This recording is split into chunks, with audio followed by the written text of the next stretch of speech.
राधे कृष्ण दोस्तों। तो चलिए हम आज की कहानी को शुरू करते हैं। एक बार एक दुखी भक्त अपने ईश्वर से शिकायत कर रहा था, आप मेरा ख्याल नहीं रखते हैं। मैं आपका इतना बड़ा भक्त हूँ, आपकी सेवा करता हूँ, रात दिन आपका स्मरण करता हूँ, फिर भी मेरी जिंदगी में ही सबसे ज़्यादा दुख की परेशानियों का अंबार लगा हुआ है। एक छुटकारा मिलता नहीं कि दूसरी समस्या तैयार रहती है। दूसरों की तो आप सब बहुत सुनते हो, उन्हें तो हर खुशी देते हो। देखो, आपने सभी को सारे सुख दिए हैं, मगर मेरे हिस्से में केवल दुख ही दिए हैं। फिर भगवान की आवाज़ उसे अपने अंतर मन में सुनाई दी। ऐसा नहीं है बेटा, सबके अपने अपने दुख एवं कष्ट हैं। अपने कर्मों के अनुसार हर एक को उसका फल प्राप्त होता है। यह मात्र तुम्हारी गलतफहमी है। लेकिन नहीं, भक्त है कि सुनने को राजी ही नहीं था। आखिर अपने इस नादान भक्त को समझा समझा कर थक चुके थे। भगवान ने एक उपाय निकाला। वे बोले, चलो ठीक है, मैं तुम्हें एक अवसर और देता हूँ अपनी किस्मत बदलने का। यहाँ देखो, यहाँ पर एक बड़ा सा पुराना पेड़ है।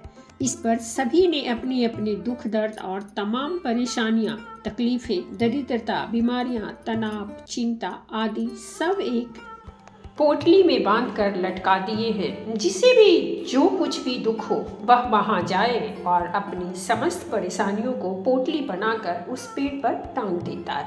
तुम भी ऐसा ही करो, इससे तुम्हारी समस्या का हल हो जाएगा। भक्त की खुशी का कोई ठिकाना नहीं रहा। धन्य है प्रभु जी, आप तो मैं अभी शीघ्र ही जाता हूँ। तभी प्रभु बोले, लेकिन मेरी एक छोटी सी शर्त है। कैसी शर्त भगवान? तुम जब अपने सारे दुखों परेशानियों की पोटली बनाकर उस पर टांग चुके होगे, तब उस पेड़ पर पहले से लटकी हुई किसी भी पोटली को तुम्हें अपने साथ लेकर आना है। भक्त को थोड़ा अजीब लगा, लेकिन उसने सोचा चलो ठीक है। फिर उसने अपनी सारी समस्याओं की एक पोटली बनाकर पेड़ पर टांग दी। चलो, एक काम तो हो गया, अब मुझे जीवन में कोई चिंता नहीं रही। लेकिन प्रभु जी ने कहा था कि एक पोटली जाते समय साथ ले आना। ठीक है, कौन सी वाली लो? यह छोटी वाली ठीक रहेगी। दूसरे ही क्षण उसे ख्याल आया, मगर पता नहीं इसमें क्या है। चलो वो वाली से ले लेता हूँ। अरे बाप रे, मगर इसमें कोई गंभीर बीमारी निकली तो नहीं? नहीं, अच्छा यह वाली लेता हूँ, मगर पता नहीं यह किसकी है और इसमें क्या क्या दुख हैं। हे भगवान, वो बहुत परेशान हो गया। सच में, बंद मुट्ठी लाख की, खुल गई तो खाक की। जब तक पता नहीं है कि दूसरों की पोटलियों में क्या दुख, क्या परेशानियां, क्या चिंताएं एवं मुसीबतें हैं, तब तक तो सब ठीक लग रहा था। मगर यदि इनमें अपने से भी ज़्यादा दुख निकले तो?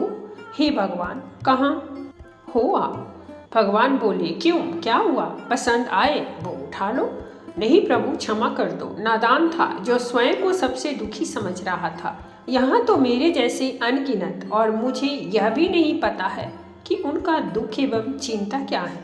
कम से कम मुझे स्वयं की परेशानियों, समस्याओं का पता तो है। अब मैं निराश नहीं होऊंगा। सभी के अपने अपने दुख हैं। मैं भी अपनी चिंताओं एवं परेशानियों का साहस से मुकाबला करूंगा, उनका सामना करूंगा, न कि उनसे मांगूंगा या भागूंगा। धन्यवाद प्रभु, आप जब मेरे साथ हैं तो प्रत्येक शक्ति मेरे साथ ही है। भगवान ने कहा, यह विनिमय प्रस्ताव सदा के लिए सबके लिए खुला है। तो दोस्तों, ये थी हमारी आज की कहानी, और अगर कहानी अच्छी लगी हो तो प्लीज़ हमारे चैनल को सब्सक्राइब कीजिए, वीडियो को लाइक और शेयर जरूर कीजिए। कहानी सुनने के लिए बहुत बहुत धन्यवाद।